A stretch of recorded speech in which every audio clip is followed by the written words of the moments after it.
Bem-vindos a mais um episódio do podcast Please Take Off Your Shoes, um espaço de partilha e de conversa onde procuramos discutir o presente e projetar o futuro. O meu nome é Cláudia Pinto e o meu convidado de hoje é um nome incontornável do design português. Bem-vindo, Dino Alves. Muito obrigada por estares connosco. Obrigado também pelo convite.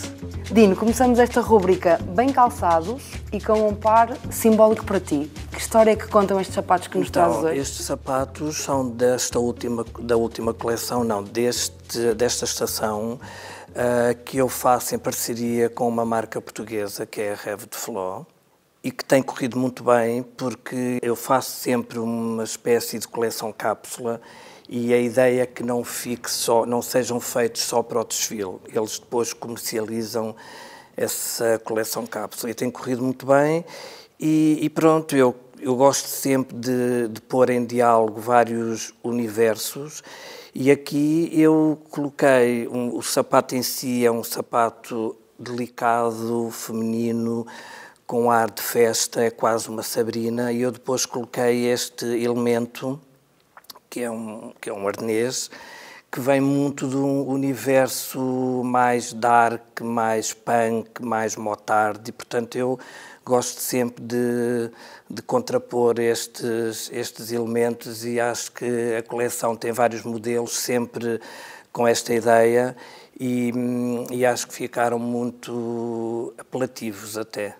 Esta não é a primeira parceria que tens com... Não, eu já fiz, não sei bem, mas para aí já há 5 estações. Comecei com uns donos da Rêve de Fló, que também sempre me cuidaram muito bem e sempre tiveram muito abertos às minhas ideias e sempre os resultados foram sempre também muito bons e obviamente com a disponibilidade deles, porque se os donos das fábricas não tiverem abertura e disponibilidade para embarcar nas nossas loucuras, a coisa não corre muito bem. Correu sempre bem, entretanto eles venderam a fábrica e estes novos donos continuaram ainda com mais vontade e, portanto, tem sido uma parceria muito feliz. Há pouco dizias que nas tuas peças tentas sempre encontrar ou colocar vários universos em diálogo.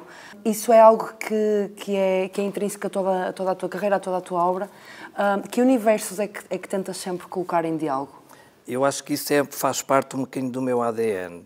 Normalmente tento que sejam universos um bocadinho opostos, para que se note esse contraponto, não é? Senão não fica tudo, enfim, dentro do mesmo contexto, se não houver essa disparidade. E, portanto, eu já fiz folclore com executivo, fiz romântico com punk, portanto, tento sempre que sejam, mas faz realmente parte do meu ADN, ou seja, da minha assinatura. Porquê que gostas de fazer estes contrapontos?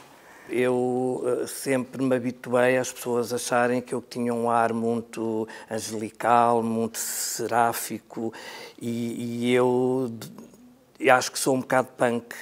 Desde sempre eu senti que era um bocadinho punk na forma de ser, porque punk, ou seja, nós reconhecemos o punk pelo aspecto visual, não é? Mas não é como em tudo, não é? Como na moda. As pessoas modernas não são as que estão bem vestidas, ou não são necessariamente as que estão bem vestidas, porque muitas vezes o que elas estão é mascaradas de modernas, porque a moda e o punk e tudo tem que vir de dentro. E o punk é uma maneira de estar na vida. Claro que há a parte visual, digamos que o folclore do punk são os cabelos no ar, os alfinetes, as peles, as botas, mas isso é... O visual. Sim, é o folclore da questão, digamos. A atitude e o comportamento é que tem que ser punk, como em tudo. Mas as tuas peças, os teus desfiles, são muito mais do que esta questão visual. Tu chamas a atenção para muitos temas sociais. Isto é algo que também te acompanha desde sempre? Sim, sempre, aliás, até se calhar muito mais no início do que agora, embora eu acho que tenho conseguido conciliar um bocadinho as duas coisas, que é, eu no início estava-me um bocadinho a borrifar para a roupa, ou seja, o que me interessava era fazer um happening, uma performance, comunicar alguma coisa que muitas vezes era política. Isto é curioso porque eu não me considero nada um ser político, eu não sei discutir política, eu não sou filiado em nenhum partido, tenho algumas convicções, mas muitas vezes até voto, quase que voto útil ou por outras razões. Não tenho muita aficião por nenhum partido, mas acho que faço um bocadinho de política à minha maneira quando faço desfiles onde me inspiro em questões sociais, como já fiz, em que me inspirei nos heróis de rua, que eu chamei heróis de rua, que são os sem-abrigo, as pessoas que vivem na rua e que para mim realmente são heróis, porque sobrevivem a uma série de coisas agressivas, desde intempéries a outras questões. Ou seja, as minhas inspirações nunca são coisas muito objetivas, como é que eu hei de dizer? Eu raramente me inspiro numa música, ou num filme, ou numa época. Inspiro-me sempre mais em questões que têm a ver com o lado humano e social, quase sempre. Ou então em coisas da minha história, da minha infância. Eu, como nasci no campo e cresci no campo até aos 18 anos, eu tenho, obviamente, vivências que contribuíram para o ser que eu sou, em termos até de caráter e de cultura. E, portanto, já me inspirei várias vezes na minha infância. Já coloquei em passarela muitas imagens, claro que reinventadas, não é? Porque não é uma colagem, mas já coloquei em passarela muitas imagens que têm a ver com a minha infância. E acreditas que a verdadeira moda de autor é exatamente isso? Ou seja, é colocar muito daquilo que é o designer ou o criador na sua obra? Sim. Ou seja, é colocar muito de nós na obra, porque senão, como é que eu ia te explicar? O autor sou eu. Portanto, a peça só poderá ter a minha assinatura se eu também colocar alguma coisa de mim nela, não é? Porque senão não... Podia ser outra pessoa qualquer. Podia ser outra pessoa qualquer. E eu acho que é muito importante que... Isso é uma outra coisa que eu também tenho algum orgulho e que eu acho que conquistei ao longo destes anos, porque eu já ouvi pessoas a dizerem isso, que é, olham para uma coisa e percebem logo que é meu. Sim. Portanto, isso é o melhor elogio que podem dar à nossa obra. A tua obra e as tuas peças são também muito marcadas por uma forte ligação que tens ao teatro e à arte. Também é algo que tentas comunicar e que vem muito de ti? Sim, é um bocadinho inevitável que as áreas se contaminem. Eu já tive desfiles que foram absolutamente contaminados por coisas que eu estava a fazer em paralelo no teatro ou mesmo, por exemplo, no Lux, que eu há 25 anos que sou o stylist residente. Tudo que são fardas ou festas, sou eu sempre que faço o styling do staff e já aconteceu. Normalmente as festas de aniversário são sempre em setembro, outubro, que calha muito perto da Moda Lisboa.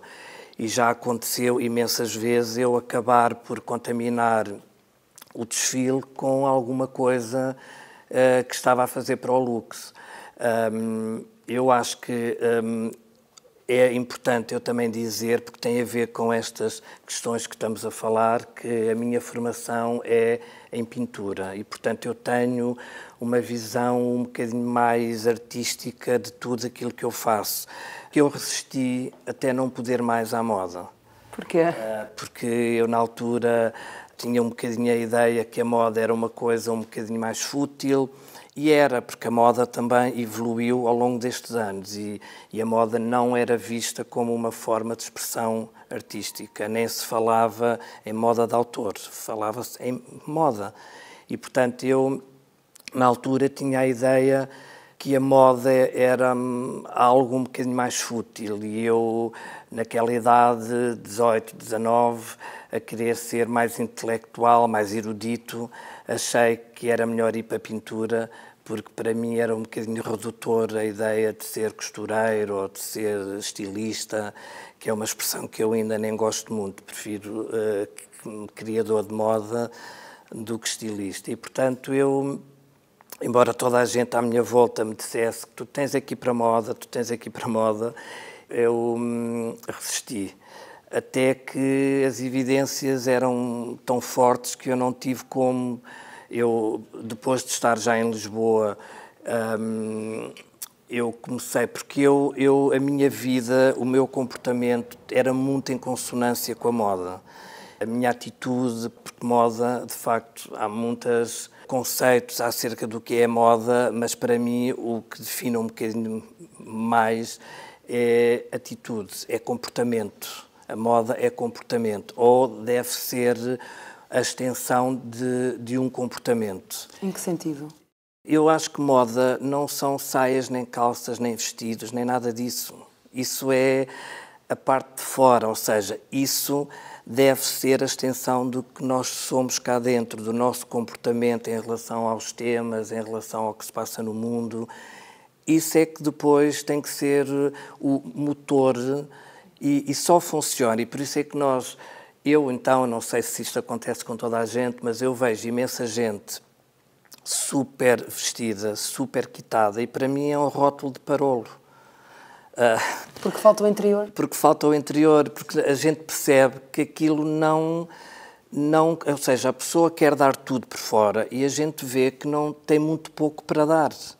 E aquilo não funciona, a pessoa não se sente confortável naquela pele, usa aquilo porque houve um stylist ou porque viu, enfim, em algum lugar que aquilo se usa ou numa montra de uma loja, normalmente veste exatamente aquilo que viu, não consegue ter a sua própria adaptação das peças e, portanto, nós percebemos que aquilo não condiz, aquela embalagem não condiz com o conteúdo, por isso é que a moda tem que ser sempre o resultado de um comportamento. E pronto, eu já me perdi, mas acho que eu estava a dizer que eu comportava-me realmente e tenho alguns episódios com 5, 6 anos que já denunciavam que eu tinha sensibilidade para a moda, mas não quis de maneira nenhuma resisti até não poder mais. Até que em 94 um amigo meu convenceu-me a participar num evento que eu tenho imensa pena que já não exista, porque era uma rampa de lançamento, foi onde aparecemos quase todos, eu, Alexandra Moura, o Filipe Faísca, o Nuno Baltazar, a Lena Aires, o Tenente, quase todos apareceram, que eram as manobras de maio. E eu fiz porque fui quase empurrado, porque eu dizia que não, mas para quê? Eu não quero ser estilista.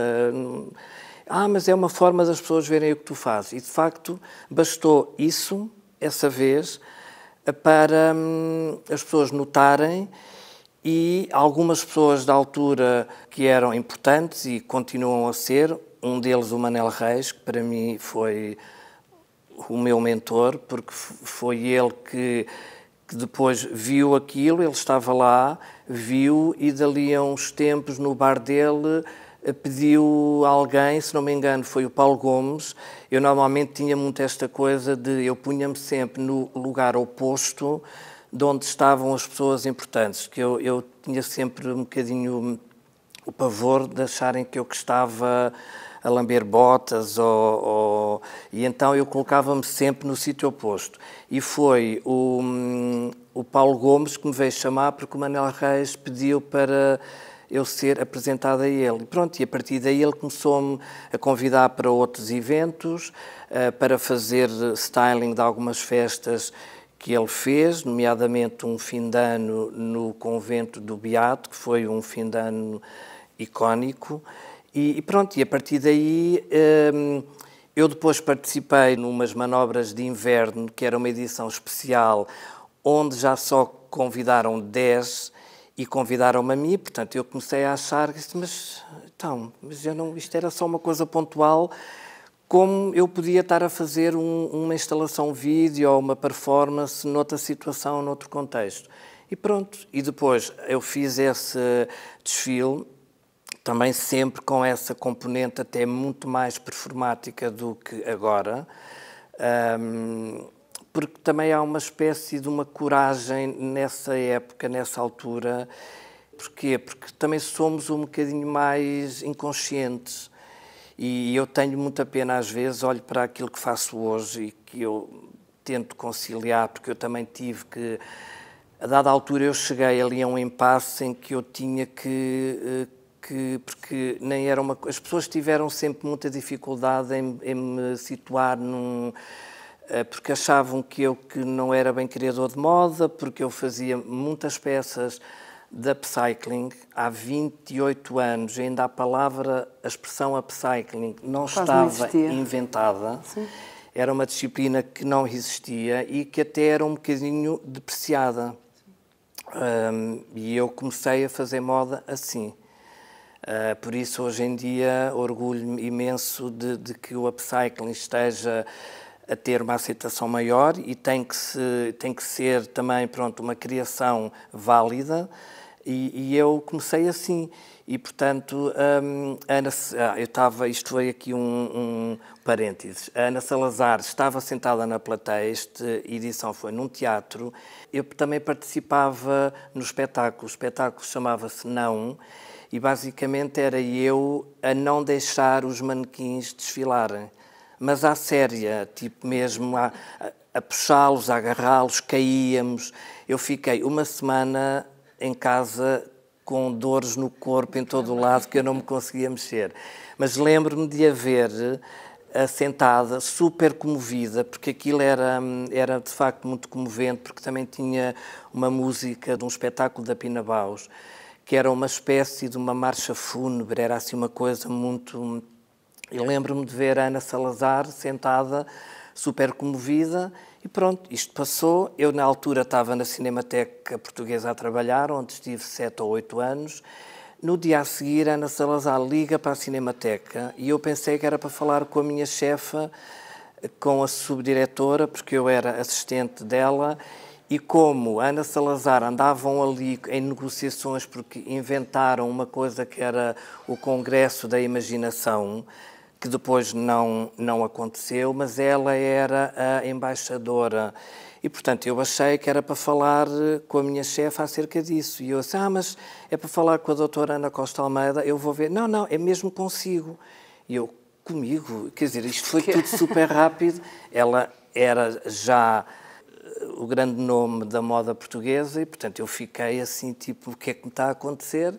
Então, eu fui falar com ela no dia a seguir, era para me convidar para fazer a mise-en-scène do desfile dela na Moda Lisboa.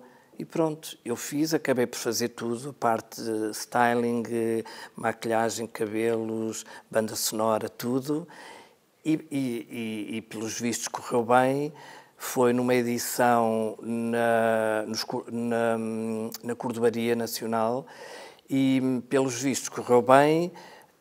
Logo, dali a uns dias, a Moda Lisboa liga-me a convidar para participar em meu nome pessoal.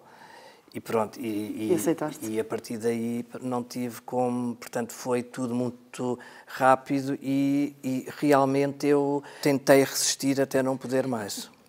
Mas se fosse hoje, ainda resistias? Não, quer dizer, eu disse há pouco que a moda também evoluiu muito e hoje eu acho que a moda pode ser uma forma de expressão artística como outra qualquer. Temos vários nomes internacionais que são exemplo disso. E, portanto, hoje em dia não me arrependo. Tenho tido muita vontade de voltar à pintura. Acho que talvez acabe os meus dias a pintar, porque é uma coisa muito mais fácil. Às vezes penso que teria tido uma vida muito mais calma, não tão... andar sempre, porque eu ando quase sempre com o coração nas mãos. Por causa de timings, porque dependo de outras pessoas.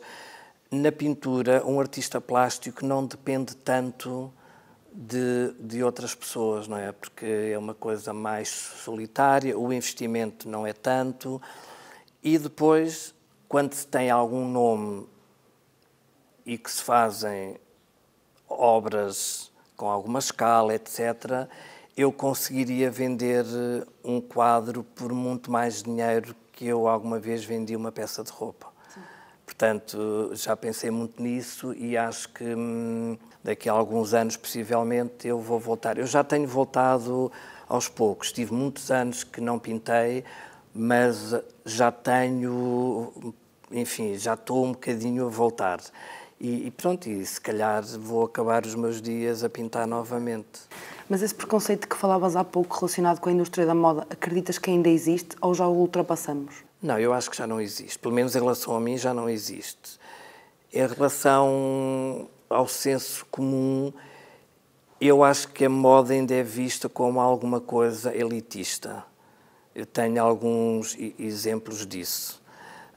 Algumas atitudes, algumas que acham que a moda é para ricos e que é uma coisa elitista. Mas por causa do valor das peças? Que também é um bocadinho falta de conhecimento, porque as pessoas partem logo do princípio que as coisas que vão ser caras. E eu tenho, por exemplo, eu estou agora com uma pop-up no meu ateliê, eu tenho peças a 60 euros e a 100 e poucos. Portanto, não é... eu já vi peças de algumas marcas de streetwear que custam 200 euros. Portanto, eu acho que há essa ideia de que as peças de criador são muito caras enfim, há uns que têm as peças mais caras, outros menos. Há peças, pronto, mais caras, porque obviamente se for uma peça que leve 15 metros de seda, ela tem que ser cara, porque a seda é cara, não é? Portanto, varia muito, mas há um bocadinho essa ideia e como ainda há alguma distância entre o público e os criadores, enfim, acho que é uma questão que acontece um bocadinho com todos, porque eu falo com muitos dos meus colegas de quem sou amigo e temos essa opinião. As pessoas partem do princípio que é um bocadinho difícil de atingir e não é assim tanto. O que é que falta para aproximar os consumidores dos criadores? É eles irem aos ateliês. Quando nós fazemos uma pop-up ou uma venda qualquer, uma situação qualquer, é irem. Eu também sei que existe esta coisa de, como é que eu vou explicar, uma espécie de uma cerimónia, porque acham que ir ao ateliê compromete logo muito à partida. E eu digo sempre, não, vocês podem vir só para conhecer as peças, já é um passo. Eu digo logo, não se sintam comprometidos a isso, porque às vezes as coisas dão algum medo, não é? Eu digo sempre isso às pessoas. Vão, vistam, eu próprio, se achar que não tem nada a ver, eu digo logo, eu nisso eu sou até mais honesto do que se calhar o que devia ser, embora eu acho que a honestidade nunca é demais. Mas às vezes até fico um bocadinho com problemas, porque as pessoas às vezes sentem-se ofendidas, ou seja, tem que ser ali uma atitude muito, quase com pinças, não é? Porque nós também não podemos dizer isso, olha, não te fica bem porque és forte, ou não te fica bem porque és muito magra, não enches a roupa, ou seja, tem que se ter algum cuidado com como se diz, mas eu raramente deixo sair alguém do ateliê com uma imagem que eu acho que não os vai favorecer a eles nem a mim. Os desfiles podem ser momentos de aproximação entre o consumidor e... Mas a aproximação maior é ir aos ateliês, ir ver as roupas, pegar nas peças, vesti-las e depois perceber que, de facto, há vários valores. Como eu disse, tudo o que são peças, apesar de serem tudo peças únicas e, portanto, não são excedente de estoques, não é? Eu, quando são peças que não são daquela estação, eu faço sempre 40%, 50% de desconto. Também para permitir ter uma mais... peça, por exemplo, umas calças que custam 120 euros passam a custar 60 euros. Já viveste várias fases da moda portuguesa. Que momento é este que vivemos agora? Eu acho que o agora é sempre o melhor. O resto é história. também é importante e ajuda-nos a avançar, e é bom também para as novas gerações. Eu tenho muito orgulho quando vejo e quando alguém me diz que se inspirou em mim ou que eu sou uma inspiração. Eu já não ia à Moda Lisboa para aí há uns 10 anos, porque eu, como sou quase sempre o último, nunca vou, porque estou até à última a acabar as coisas e, portanto, quando acaba o meu desfile já está tudo desmontado, sim, já não dá para ver nada. E o ano passado, ou há 2 anos, já não me lembro, eu fiz na sexta-feira, quando eu fiz o desfile em parceria com a Betclic, eu fiz na sexta-feira e, portanto, fui depois lá a assistir a outros desfiles no sábado e no domingo, e andei um bocadinho ali pela zona social e vi imensos looks de miúdos novos que eu acho que foram inspirados na minha roupa, e fico muito contente. E, portanto, o passado serve também para isso. Inspirar. Mas o importante é o agora, porque o futuro nós também não sabemos o que é que aí vem, não é? O mundo está a caminhar de tal forma rápido que é um bocadinho difícil nós sabermos o que é que aí vem. E, portanto, o agora é que é importante. E que legado é que gostavas de deixar à nova geração de designers? A inspiração, as minhas peças, algumas vão poder ser vistas, eu vou doar algumas ao Museu da Moda, ou seja, ao Museu do Design, agora, ao MUD, e com certeza que vão poder ser vistas várias vezes ou ser consultadas e, portanto, como objeto de estudo, acho que é um bom legado deixar. Sim. Alguma peça de todas as que criaste que seja mais especial? Sim, há sempre algumas mais especiais, há outras que acabam por ser feitas para completar alguns looks, mas há uma peça que eu neste momento elejo como a peça mais especial para mim e mais especial para a moda, que são aqueles blusões tipo o da Levi's, que aliás foi inventado pela Levi's há 58 anos, e que é uma peça que nunca saiu de moda. Se pensarmos bem, nunca saiu de moda. As calças à boca de sino usaram-se, deixam de se usar, usam-se dali a 10 anos. Aquele blusão, desde essa altura, usa-se sempre. Mais largo, menos largo, mais cintado, mas é uma peça que foi feita e é feita por todas as marcas, por todos os designers, com outros tecidos, com um fitting diferente. E eu uso essa peça desde miúdo e tenho até um episódio que foi a primeira coisa que eu senti que era um indício que eu, de facto, podia ter alguma sensibilidade para a moda. Eu devia ter 5 ou 6 anos. Cismei que tinha que ter um conjunto de jeans and jacket, tipo calças vaqueiro e o blusão, em bombazine cor de vinho. Portanto, era uma coisa muito específica. Eu não sei onde é que eu vi, não sei, pode ter sido numa revista, porque não havia internet. E na altura, as pessoas da minha geração e mais velhas, para nos construirmos também intelectualmente e para termos cultura visual, tínhamos que ir a bibliotecas. Eu comprava uma revista alemã que não percebia nada do que dizia, porque também não havia Google para nós podermos ir.